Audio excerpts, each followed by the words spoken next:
সংস্কারের অঙ্গীকার থাকবে জুলাই সনদে, ঘোষণাপত্রে থাকবে অভ্যুত্থানের স্বীকৃতি। দুটোতেই রাজনৈতিক দলের মতামতকে গুরুত্ব দেওয়ার পরামর্শ বিশ্লেষকদের। একটা লেভেলে স্তরে আমাদের ঐক্যমত দরকারি, সনদের ক্ষেত্র, ঘোষণার ক্ষেত্র, এবং এই দুই প্রক্রিয়া ছাড়া শূন্যতা কিন্তু অনেকটা রয়ে যেতে পারে।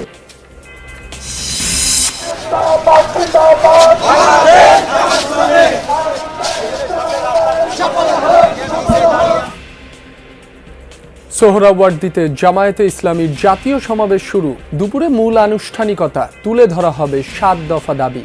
সমাবেশে আসার পথে ফরিদপুরে সড়ক দুর্ঘটনায় ২ জন নিহত, আহত ১০।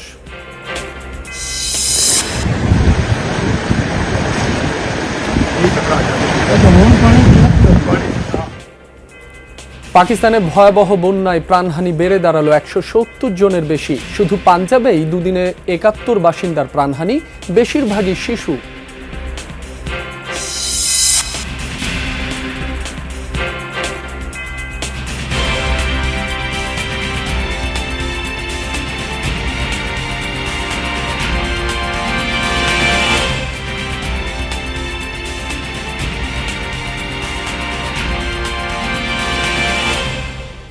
আমন্ত্রণ যমুনা নিউজে, আপনাদের সঙ্গে আছি মাসুম রাব্বি। এতক্ষণ শিরোনাম দেখছিলেন। জুলাই ঘোষণাপত্রের মধ্য দিয়ে আইনি স্বীকৃতি পাবে জুলাই গণঅভ্যুত্থান, আর জুলাই সনদ হবে ঐকমত্যের ভিত্তিতে রাজনৈতিক দলগুলোর সংস্কারের অঙ্গীকার। দুটোই বাংলাদেশের ভবিষ্যৎ রাজনীতির জন্য গুরুত্বপূর্ণ বলছেন বিশ্লেষকরা। ঘোষণাপত্র আর সনদ দুটোতেই রাজনৈতিক দলগুলোর মতামতকে গুরুত্ব দেওয়ার পরামর্শ তাদের। বিস্তারিত জানাচ্ছেন মাইনুল মারুফ। আমাদের এই জুলাই গণঅভ্যুত্থানের ঘোষণাপত্র জারি করতে হবে। ঘোষণাপত্র হলো সেই নথি যেখানে আন্দোলন এবং বিভিন্ন শ্রেণী পেশার মানুষের দাবি, রাষ্ট্র সংস্কারের রূপরেখা এবং ভবিষ্যৎ রাজনীতির দিক নির্দেশনা থাকে। বিপ্লব বা অভ্যুত্থানের পর এটি একটি আইনি স্বীকৃতি। আর জুলাই সনদ হলো একটি প্রতিশ্রুতি।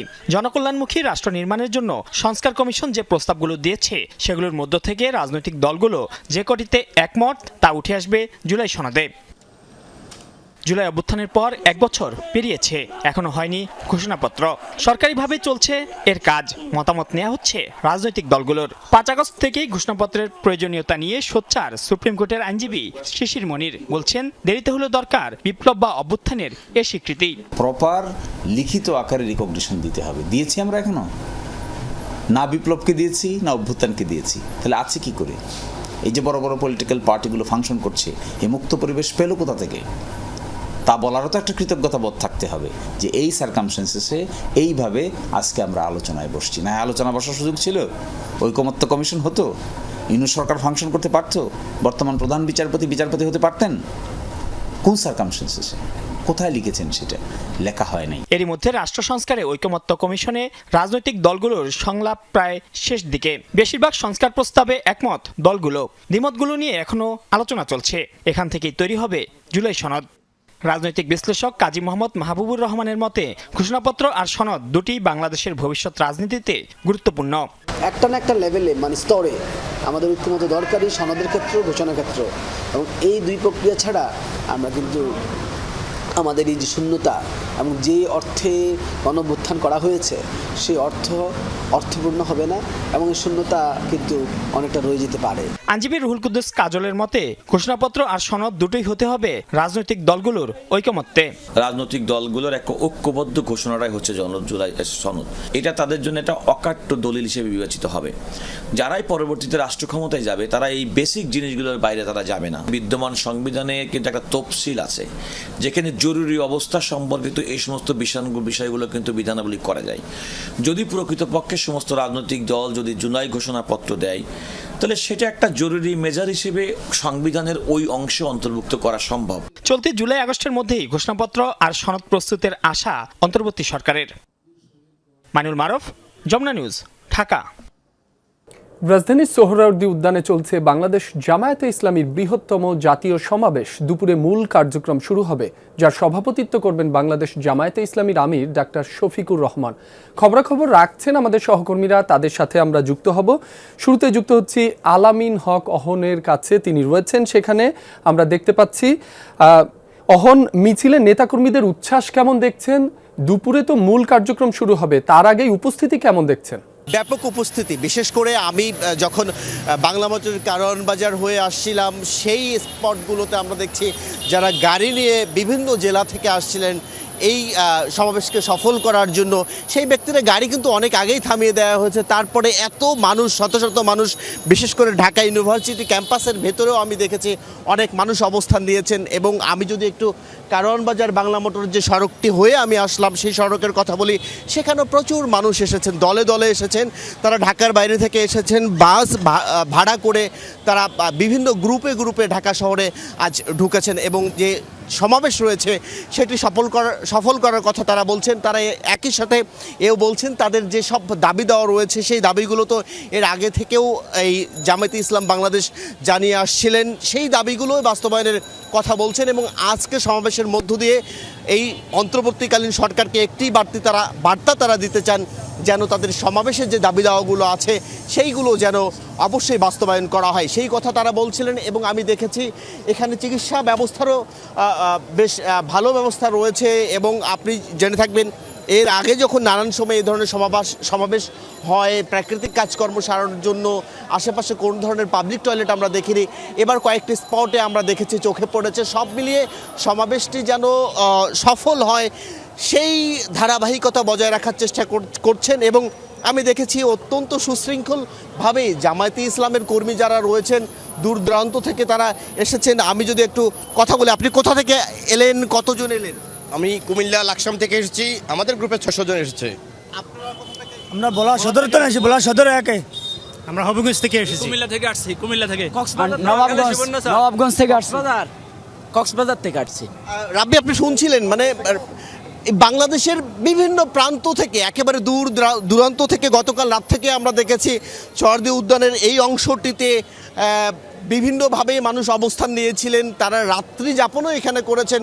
বিশেষ করে গতকাল রাতে যারা ঢাকা শহরের উদ্দেশ্যে রওনা করেছিলেন তারা আজ সকালবেলা যখন আসেন সেই পরিস্থিতি যদি আমি বলি, এবং পুরো ঢাকা শহরেই আমি দেখেছি এই জামায়াতে ইসলামের কর্মীরা বিভিন্ন স্পটে দাঁড়িয়ে স্লোগান দিচ্ছিলেন। এবং আমার চোখে পড়েছিল হাতিরঝিলের একটি অংশে একটি বাসে অন্তত 50 থেকে 60 জন লোক তারা হঠাৎ হাতিরঝিলের অংশে থেমে সেখানে স্লোগান দিচ্ছিলেন এবং এই যে সমাবেশটি সেটি সফল করার কথা তারা বলছিলেন। এবং আপনি জেনে থাকবেন এই যে সোহরাওয়ার্দী উদ্যান তার আশেপাশেই বিশেষ করে ঢাকা বিশ্ববিদ্যালয়ের যে কেন্দ্রীয় মসজিদ রয়েছে সেই মসজিদেও আমরা দেখেছি সকাল থেকেই এবং গতকাল রাত থেকেই নানান প্রান্তের মানুষ সেখানে অবস্থান নেন। এবং তারা আজকের যে সমাবেশ সেটি যদিও দুপুর 2টায় শুরু হবে, এখন থেকে আরও 3 ঘন্টা বাকি রয়ে গেছে, তারপরেও কিন্তু লোকারণ্য। আপনি থাকুন সেখানে, আমরা আমাদের আরেক সহকর্মীর কাছে খবরাখবর জানবো। সমাবেশ স্থলে রয়েছেন অপর প্রান্তে আমাদের সহকর্মী তানভীর মৌসুম, যাচ্ছি তার কাছে। তানভীর, মঞ্চে এই মুহূর্তে কি ধরনের কর্মসূচি চলছে একটু জানতে চাই। দুপুর নাগাদ মূল কার্যক্রম শুরু হবে, নেতাকর্মীরা আসলে কি বলছেন, কি প্রত্যাশা করছেন নেতাদের থেকে তারা? দর্শক, আপনারা জানেন 7 দফা দাবিতে জামাতের এই জাতীয় সমাবেশ অনুষ্ঠিত হচ্ছে। দীর্ঘদিন পর এই সমাবেশে নেতাকর্মীদের মাঝে সারা দেশেই কিন্তু ব্যাপক উৎসাহ উদ্দীপনা আমরা লক্ষ্য করেছি। দীর্ঘ সময় পরে এই সমাবেশে 7 দফা দাবি জামায়াতে ইসলামীর রয়েছে। তার মধ্যে রয়েছে 2024 সালে 5 আগস্ট ও অন্যান্য সময় সংঘটিত সকল গণহত্যার বিচার। দলটি দাবি করছে রাষ্ট্রের সব স্তরে প্রয়োজনীয় মৌলিক সংস্কারেরও দাবি রয়েছে। জুলাই সনদ ও ঘোষণাপত্রের পূর্ণ বাস্তবায়নের দাবি রয়েছে। এর পাশাপাশি যে প্রবাসী ভোটার রয়েছে তাদেরও ভোটাধিকার নিশ্চিতেরও দাবি তারা করছে। পাশাপাশি আরও কয়েকটি দাবি রয়েছে। আমরা সহকর্মী তানভীরের সঙ্গে আবারও যোগাযোগ স্থাপনের চেষ্টা করছি, আমরা তাকে পেয়েছি। তানভীর, সমাবেশটি হচ্ছে তার সভাপতিত্ব করছেন দলটির আমির ডাক্তার শফিকুর রহমান এবং তার বেলা 2টায় সমাবেশের আনুষ্ঠানিকতা শুরু হওয়ার কথা রয়েছে। তবে আমরা দেখেছি যে আসলে সকাল থেকেই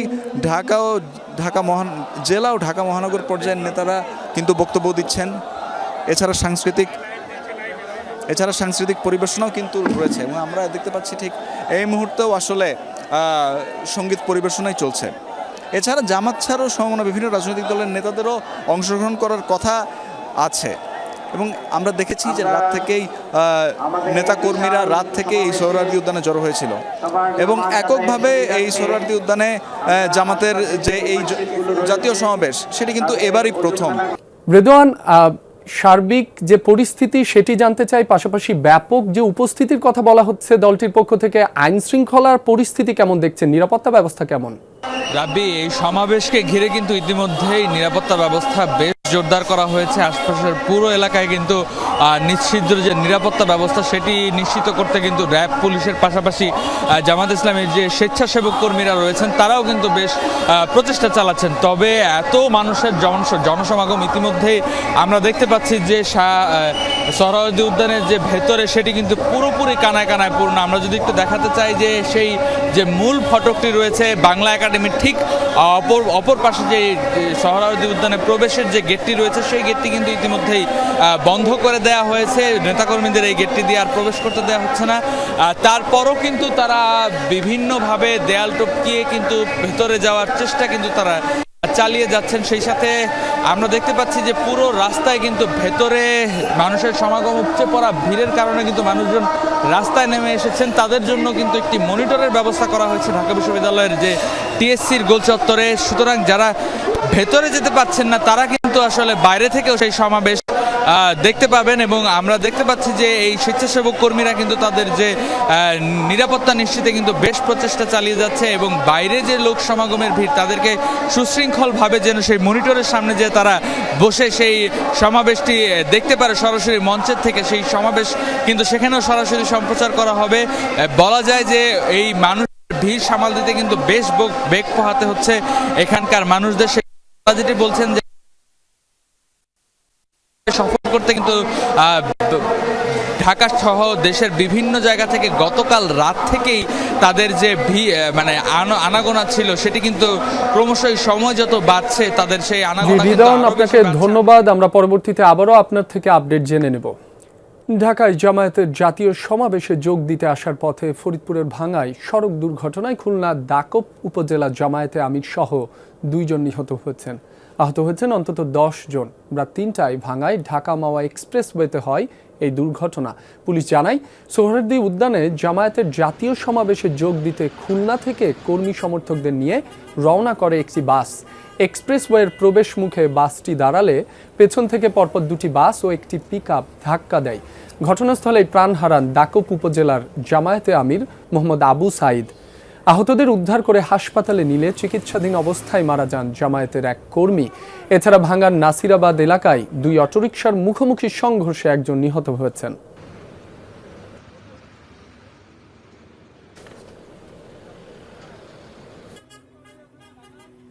গাড়িটি দাঁড়ানো থাকা অবস্থায় পিছন থেকে আরেকটি 2টি বাস, পরপর 2টি বাস সেই গাড়িটাকে পিছন থেকে ধাক্কা দেয়। গোপালগঞ্জে আজ ভোর 6টা থেকে রাত 8টা পর্যন্ত শিথিল থাকবে কারফিউ। বিষয়টি নিশ্চিত করেছেন জেলা ম্যাজিস্ট্রেট মোহাম্মদ কামরুজ্জামান। কারফিউ শিথিলের আদেশের পর ধীরে ধীরে স্বাভাবিক হতে শুরু করেছে জনজীবন। রাস্তাঘাট ও বাজারে বাড়ছে লোক সমাগম। নিত্য প্রয়োজনীয় জিনিস কিনতে দোকানপাটেও রয়েছে ক্রেতাদের ভিড়। গণপরিবহনও চলাচল শুরু করেছে। এর আগে গত বুধবার এনসিপির সমাবেশে হামলা সংঘর্ষের পর কারফিউ জারি করে প্রশাসন। কয়েক দফায় তার মেয়াদ বৃদ্ধি করা হয়।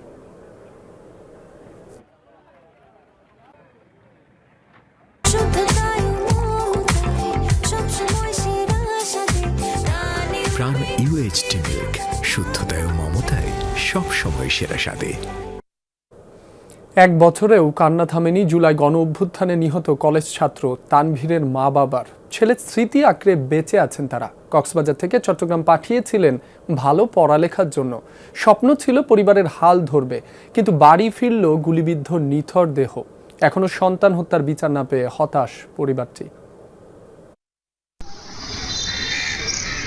কক্সবাজারের মহেশখালী কালারমার ছড়ার বাসিন্দা বাদশা মিয়া, পেশায় পান বিক্রেতা। তার বড় ছেলে তানভীর লেখাপড়া শেষে বড় চাকরি করবে এমন আশায় চট্টগ্রাম শহরের আশেকান আউলিয়া ডিগ্রি কলেজে ভর্তি করান। 24-এর গণ অভ্যুত্থানে নিহত হওয়া ছেলের কথা বলতে বারবার কান্নায় ভেঙে পড়ছিলেন হতভাগ্য বাবা। 1 বছর পরও এখনো হত্যার বিচারে না হওয়ায় হতাশ তিনি। হাঁটে যাইতে এগুলো মনে পড়ে, আব্বু তুমি কোথায়? বিচার কোথায় পাবো? বিচার হলে আজ একটা আসামি ধরে না, 30 জন মামলাতে আমাদের ছেলের আসামি হয়েছে, একটা আসামি ধরে না। দেশকে নিয়ে তানভীরের যে স্বপ্ন তা পূরণ হবে এমন আশা তার সহযোদ্ধাদের। হারানো যে গণতন্ত্র সেটা পুনরুদ্ধারের জন্য কোটা বিরোধী আন্দোলনে সে ঝাঁপিয়ে পড়েছিল। রাজপথে আন্দোলন করেছি স্বৈরাচার হাসিনার বিরুদ্ধে, কোটার বিরুদ্ধে। তখন তানভীর ছিল আমাদের সহযোদ্ধা। তানভীর সিদ্দিকী প্রাণ দিয়েছে। ইনশাল্লাহ আমরা আগামী দিনে তাদের এই স্বপ্নগুলো পূরণ করব। রাষ্ট্রটা সংস্কার হোক, একটি ইনসাফ ভিত্তিক রাষ্ট্র কায়েম হোক। 3 ভাইয়ের মধ্যে তানভীর ছিলেন সবার বড়। কথা ছিল পরিবারের হাল ধরবেন, কিন্তু তা আর হয়নি। নিহত হয়েছে, শাহাদত বরণ করছে, তাদের কারো বিচার এখনো শুরুই করতে পারে নাই, শেষ করা তো দূরের কথা। তানভীরের পরিবারের সর্বোচ্চ সুরক্ষা এবং সকল শহীদদের সুরক্ষা নিশ্চিত করা আমাদের দায়িত্ব।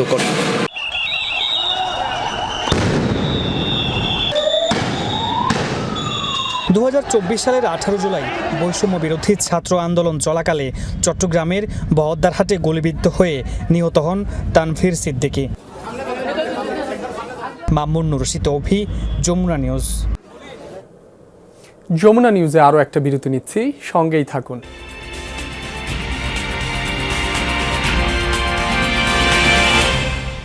বন্যা পরিস্থিতির আরও অবনতি হয়েছে পাকিস্তানের পাঞ্জাব প্রদেশে। 2 দিনে প্রাণ হারিয়েছেন 71 জন। এদের বেশিরভাগই শিশু। পানিতে ডুবে ভবন ধসে ও বিদ্যুৎস্পৃষ্ট হয়ে মারা গেছে বেশিরভাগ। ক্ষতিগ্রস্ত কয়েক হাজার বাড়িঘর, স্থাপনা, বিদ্যুৎ বিচ্ছিন্ন বিস্তীর্ণ এলাকা। তলিয়ে আছে রাস্তাঘাট, বসত বাড়ি। ঝুঁকিতে শতাধিক সেতু। রোববার থেকে আরও ভারী বৃষ্টির পূর্বাভাস দিয়েছে আবহাওয়া বিভাগ। আরও বাড়বে সিন্ধু নদীর পানির উচ্চতা। প্লাবিত হবে নতুন নতুন শহর। রাজধানী ছাড়াও গুরুত্বপূর্ণ কয়েকটি শহরের নিচু এলাকাগুলোয় প্রবেশ করতে পারে পানি। কাশ্মীর, গিলগিত, বালতিস্তান এবং বেলুচিস্তানেও ভারী বৃষ্টি ও বজ্রপাতের পূর্বাভাস দেওয়া হয়েছে। ভূমিধসের সতর্কবার্তাও রয়েছে। পাকিস্তানে চলমান বন্যায় এ পর্যন্ত প্রাণ হারিয়েছে 170 জনের বেশি মানুষ। ইসরায়েলি আগ্রাসনে মৃত্যুপুরী গাজা উপত্যকা। শনিবার ভোর থেকে চালানো হামলায় প্রাণ হারিয়েছে কমপক্ষে 41 ফিলিস্তিনি।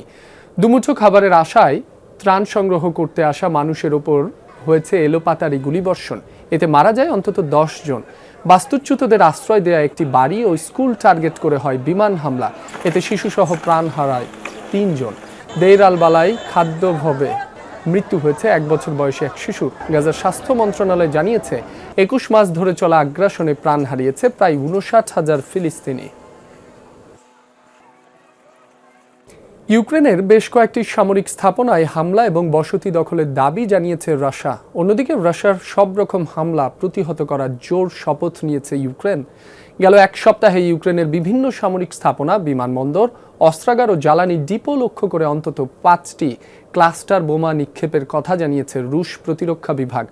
দখলে নিয়েছে খার্কিভ, দোনেৎস্ক, ঝাপরঝিয়ার অন্তত 10টি বসতি। পাশাপাশি ইউক্রেনের 1000-এর বেশি ড্রোন ভূপাতিত করার দাবি জানিয়েছে মস্কো। একই দিনে ইউক্রেনের প্রেসিডেন্ট ভলোদিমির জেলেনস্কি জানান, সবচেয়ে বেশি নজর দেওয়া হচ্ছে সীমান্তে যুদ্ধ পরিস্থিতির ওপর। ব্যাপকভাবে ক্ষতিগ্রস্ত 4টি এলাকা শক্ত হাতে অনুপ্রবেশ ঠেকানোর প্রতিশ্রুতি দিয়েছেন প্রেসিডেন্ট জেলেনস্কি। সোনালি লাল বর্ণের পোশাকে প্রাচীন ঐতিহ্যবাহী পালো ভোলাডোর নাচে মেতে উঠল গুয়াতেমালার মায়া আচি সম্প্রদায়ের মানুষেরা। পায়ে দড়ি বেঁধে 22 মিটার দীর্ঘ পাইন গাছের গুড়িতে ঝুলে বাহারি নৃত্যে মগ্ন শিল্পীরা। গুয়াতেমালার কুবুলেকা অঞ্চলে দীর্ঘদিনের পুরনো আধ্যাত্মিক ও প্রাচীন রীতি উদযাপনে চলছে অভিনব এই অনুষ্ঠান।